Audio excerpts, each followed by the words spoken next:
भारत में अगर बाहर से किसी ने आकर अपना विशाल साम्राज्य फैलाया है तो वह है मुग़ल साम्राज्य। मुग़लों ने भारत में 300 वर्षों से ज़्यादा समय तक राज किया। मुग़ल साम्राज्य के उदय का कारण था मुग़ल सम्राट बाबर। बाबर ने बहुत ही कम समय में भारत में मुग़ल साम्राज्य की स्थापना कर इसकी जड़ को मजबूत कर दिया। तो आइए जानते हैं बाबर ने यह कैसे कर दिखाया। वीडियो स्टार्ट करने से पहले आपसे छोटी सी गुजारिश है, प्लीज़ इस वीडियो को लाइक कर दें। अगर आप हमारे चैनल पर पहली बार विजिट कर रहे हैं तो चैनल को सब्सक्राइब करना ना भूलें, साथ ही बेल आइकन को भी प्रेस कर लें। बाबर का जन्म 14 फरवरी 1883 ईस्वी को फरगना नामक शहर में हुआ था, जो अब उज़्बेकिस्तान में है। निडर होने के साथ ही उसे बाबर के नाम से पुकारा जाता था। बाबर का पूरा नाम जहीरुद्दीन मोहम्मद बाबर था। बाबर के पिता का नाम उमर शेख मिर्ज़ा था, जो तैमूर लंग के वंश से था। बाबर की माता कुल्लू निगार खानम मंगोल सरदार चंगेज़ खान के वंश से थी। इस प्रकार पिता की ओर से बाबर तैमूर लंग के वंश से था और मां की ओर से चंगेज़ खान का वंशज था।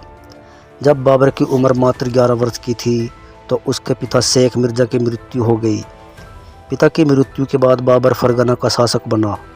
उसी समय बाबर के चाचा अहमद मिर्ज़ा ने फरगना पर आक्रमण कर फरगना के कुछ हिस्सों पर कब्जा कर लिया तथा बाबर के मामा ने भी फरगना के कुछ हिस्सों पर कब्जा जमा लिया।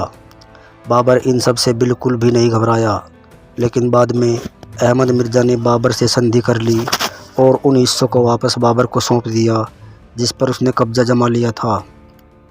उसके बाद बाबर ने अपने मामा महमूद खां को परास्त किया और अपना हिस्सा वापस हासिल कर लिया। बाबर बहुत ही ताकतवर शासक था। वह विशाल साम्राज्य की स्थापना करना चाहता था।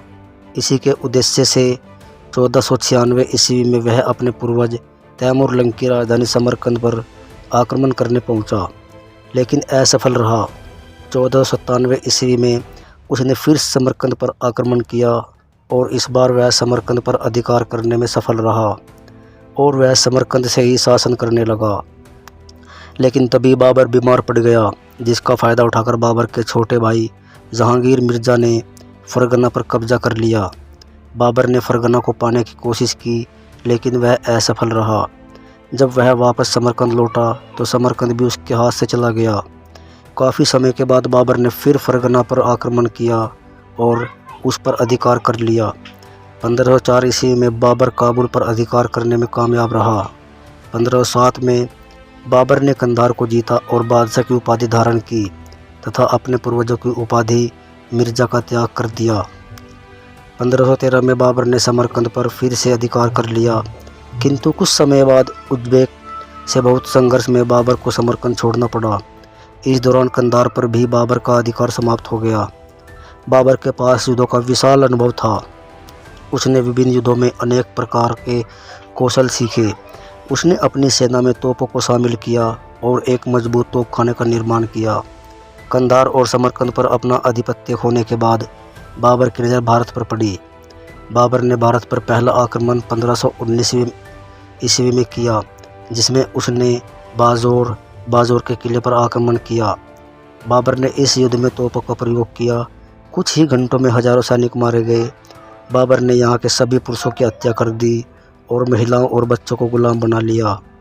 उसके बाद बाबर भारत पर बार बार आक्रमण करता रहा, लेकिन उसे बड़ी सफलता हाथ नहीं लगी और वह वापस काबुल लौट गया।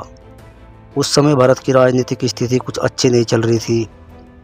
उस समय दिल्ली के सुल्तान बहुत ही लड़ाइयाँ हार रहे थे, जिस वजह से विघटन की स्थिति उत्पन्न हो गई थी। इब्राहिम लोधी, जो दिल्ली का सुल्तान था, एक सक्षम शासक नहीं था। पंजाब के गवर्नर दौलत खां इब्राहिम लोधी के काम से बहुत असंतुष्ट थे। इब्राहिम लोधी के चाचा आलम खान, जो दिल्ली की सल्तनत के लिए एक मुख्य दावेदार थे, बाबर को जानते थे। उसके बाद आलम खान और दौलत खान ने बाबर को भारत आने का न्योता भेजा। बाबर को यह न्योता बहुत पसंद आया। उसे यह अपने फ़ायदे की बात लगी और अपने साम्राज्य को बढ़ाने के लिए 1525 ईस्वी में बाबर विशाल सेना लेकर भारत की ओर बढ़ा। बाबर ने पंजाब पर आक्रमण कर उस पर अधिकार कर लिया। फिर 12 अप्रैल 1526 ईस्वी को पानीपत के मैदान में बाबर और इब्राहिम लोधी की सेनाओं का आमना सामना हुआ। बाबर पूरी तैयारी के साथ आया था, जबकि इब्राहिम लोधी ने अपनी अदूरदर्शिता के कारण पूरी तैयारी नहीं की। उसे अपनी विशाल सेना पर विश्वास था। 9 दिन तक सेनाएं एक दूसरे के सामने रही। फिर 21 अप्रैल को दोनों सेनाओं के बीच में भीषण युद्ध आरंभ हुआ। अंत में बाबर के सेना ने इब्राहिम लोदी की सेना पर विजय प्राप्त कर ली। इब्राहिम लोदी भी इस लड़ाई में मारा गया। इस प्रकार 1526 ईस्वी में बाबर ने भारत में मुगल साम्राज्य की नींव रखी। पानीपत के प्रथम युद्ध के बाद बाबर ने भारत में ही रुकने का मन बनाया। मेवाड़ के शासक राणा सांगा सिंह को बाबर का भारत रुकना सही नहीं लगा। राणा संग्राम सिंह बाबर को भारत से बाहर निकालना चाहता था। बाबर ने बयाना, दौलतपुर और ग्वालियर के दुर्गों पर अधिकार कर लिया था। सिंह और बाबर के बीच संघर्ष बढ़ता जा रहा था। राणा संग्राम सिंह और अफगान सरदार हसन खान मेवाती की संयुक्त सेनाओं से मिलकर बयाना के दुर्ग पर अधिकार कर लिया। फरवरी 1527 ईस्वी में राणा सांगा ने सीकरी के पास बाबर की सेना के एक भाग पर आक्रमण करके उसे तहस नहस कर दिया। 16 मार्च 1527 ईस्वी को बाबर और राणा संग्राम सिंह के बीच आगरा से लगभग 35 किलोमीटर दूर स्थित खानवा नामक स्थान पर भीषण युद्ध हुआ। खानवा का युद्ध बाबर के समय में लड़ा गया दूसरा प्रमुख युद्ध था। बाबर ने खानवा के युद्ध में भी तोपों का प्रयोग किया। दोनों सेनाओं के मध्य भयंकर युद्ध हुआ। युद्ध के आरंभ होने के कुछ समय बाद राणा सांगा बेहोश हो गया, जिसके बाद उसके सरदार उसे सुरक्षित स्थान पर ले गए। राणा सांगा की अनुपस्थिति में झाला नामक सरदार ने युद्ध का संचालन किया, लेकिन बाबर के सैनिकों ने राणा सांगा की सेना को बुरी तरह पराजित किया। इस प्रकार बाबर ने खानवा के युद्ध में विजय प्राप्त की। खानवा का युद्ध जीतने के बाद बाबर ने अफगानों के विद्रोह का दमन करने की ठानी। इस समय अफगान सिकंदर लोदी के पुत्र महमूद लोदी की अध्यक्षता में संगठित हो रहे थे। बाबर अफगानों का दमन करने के उद्देश्य से जनवरी 1529 ईस्वी में आगरा से बिहार के लिए निकल पड़ा। जब बाबर चुनार पहुंचा तो बहुत से अफगान डर के कारण बाबर की शरण में आ गए। मई 1529 ईस्वी में मुगलों और अफगानों के मध्य घाघरा के तट पर भीषण युद्ध हुआ। इस युद्ध में अफगान बुरी तरह परास्त हुए, जिसके बाद अफगानों ने बाबर की अधीनता स्वीकार कर ली।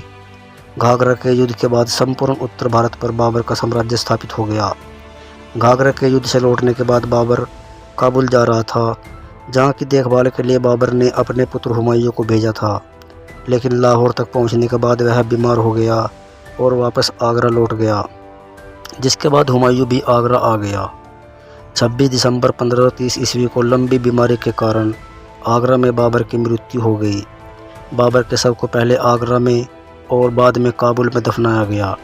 अपनी मृत्यु से पहले ही बाबर ने अपने पुत्र हुमायूं को अपना उत्तराधिकारी घोषित कर दिया था। बाबर के पश्चात हुमायूं मुगल साम्राज्य का दूसरा शासक बना।